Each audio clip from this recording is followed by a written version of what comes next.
Hi friends, welcome to Devi's kitchen. இன்றைக்கி நம்ம இந்த தோசையை பாருங்க, எவ்வளோ முறுமுறுன்னு எவ்வளோ ரெட் கலரில் இருக்குது பார்த்தீங்களா. இது என்ன தோசைன்னு கேட்டிங்கன்னா கோதுமை தோசை தாங்க சேர்த்துருக்கேன். வெறும் கோதுமை மட்டும் சேர்க்கல, இதில் வந்து பல தானியங்கள் சேர்த்தனால கலர் எப்படி இருக்குது. ரொம்ப சத்தான ஒரு தோசை. இது எப்படி செய்யலான்னு பார்க்கலாமா. இந்த தோசைக்கு தேவையான தானியங்கள் நம்ம என்னென்னு பார்த்துலாங்க. ஃபஸ்ட்டு வந்து பார்த்திங்கன்னா கோதுமை தானியம் தான் நான் எடுத்திருக்கேன், ஒரு 100 கிராம் எடுத்திருக்கேன். அதுக்கப்புறம் கேரளா மட்டை ரைஸ் ஒரு 100 கிராம் எடுத்திருக்கேன். சிகப்பரிசி ஒரு 100 கிராம் எடுத்திருக்கேன். கருப்பு உளுத்தம்பருப்பு மட்டும் ஒரு 50 கிராம் எடுத்திருக்காங்க. அதுக்கப்புறம் பச்சரிசி ஒரு 100 கிராம் எடுத்திருக்கேன். இது எல்லாத்தையும் நல்லா சேர்த்து நல்லா கழுவிட்டு ஒரு 8 மணி நேரம் நம்ம ஊற வச்சதுக்கப்புறம் கிரைண்டரில் சேர்த்து நல்லா அரைச்சிக்கலாங்க. நல்லா மையாக அரைச்சி எடுத்துக்கலாங்க. இப்போ வந்து பார்த்திங்கன்னா நான் நல்லா அரைச்சிட்டேன். அதுக்கப்புறம் எடுத்து ஒரு பாத்திரத்தில் நான் எடுத்து வச்சுக்கிட்டேங்க. இது வந்து பார்த்திங்கன்னா இது கூட வந்து நமக்கு தேவையான உப்பு சேர்த்துக்கலாம். நமக்கு எவ்வளோ தேவையோ அதை கலந்து நல்லா மிக்ஸ் பண்ணிக்கலாம். நல்லா கையாலே நல்லா கிளறி விட்டுக்கலாங்க. அப்போ தான் சீக்கிரம் மாவு வந்து நல்லா பொங்கி வரும். ஒரு 4 மணி நேரம் இருந்தால் போதுங்க. மாவு நல்லா பொங்கிடுச்சு. இப்போ வந்து பாருங்கள், 4 மணி நேரம் கழிச்சு நான் ஓப்பன் பண்ணி பார்க்கும்போது மாவு நல்லா பொங்கி வந்திருக்கு.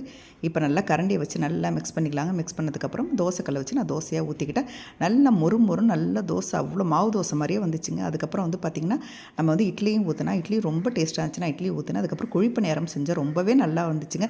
இட்லி வந்து கலர் பார்த்திங்கன்னா ஒரு ரெட்டாக இருக்கும், பட் ஆனால் ரொம்ப டேஸ்ட்டாக இருந்துச்சு. சிறுதானியம் நம்ம கலந்தனால ரொம்பவே நல்லா அருமையாக இருந்துச்சு. இதுக்கு சைட் டிஷ் வந்து பார்த்திங்கன்னா தேங்காய் சட்னி தாங்க அரைச்சிருந்தேன். தேங்காய் சட்னிக்கு அரை முடி தேங்காய் எடுத்துக்கிட்டு அதுக்கப்புறம் காஞ்ச மிளகாய், பூண்டு, பொட்டுக்கடலை சேர்த்து நல்லா மையாக அரைச்சி எடுத்துக்கிட்டு தாளிக்கிறதுக்கு வந்து நல்லெண்ணெயில் வந்து கடுகு, உளுத்தம்பருப்பு, பெருங்காயம், கருவேப்பிலை போட்டு தாளித்து இப்போ வந்து பார்த்திங்கன்னா சட்னி ரெடி ஆகிடுச்சு. தோசையும் ரெடி ஆகிடுச்சுங்க. இந்த தோசை பார்க்கும்போதே எவ்வளோ முறுமுறுன்னு இருக்குது பாருங்கள்.